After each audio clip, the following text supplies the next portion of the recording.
Asia Siowo! Witajcie! Dziś pokażę Wam, jak zrobić kartkę z kieszonką. Szczegółową listę wszystkich potrzebnych przedmiotów znajdziecie w opisie tego filmu. Kartkę A4 składam na pół.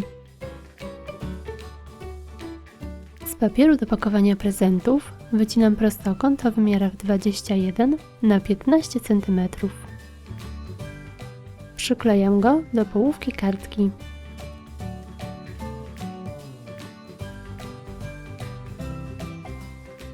Docinam. Na przodzie kartki odmierzam 8 cm od dołu po prawej stronie i 2 cm od góry po lewej stronie. Łączę obydwa punkty i przecinam.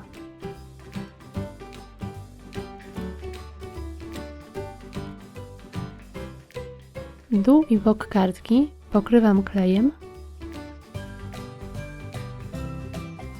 i przyklejam, tworząc kieszonkę. Na przodzie mocuję kwiat, w środku przyklejam cyrkonię, a następnie łodygę i 2 motyle.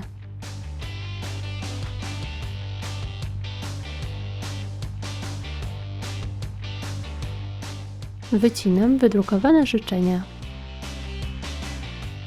Przyklejam do papieru wizytówkowego.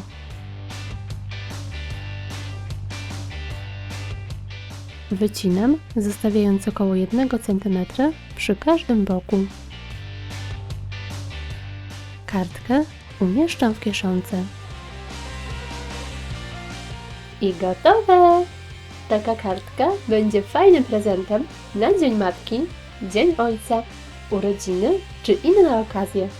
Przód możecie oczywiście udekorować w inny sposób, na przykład kwiatami z pianki, tasiemki czy cyrkoniami.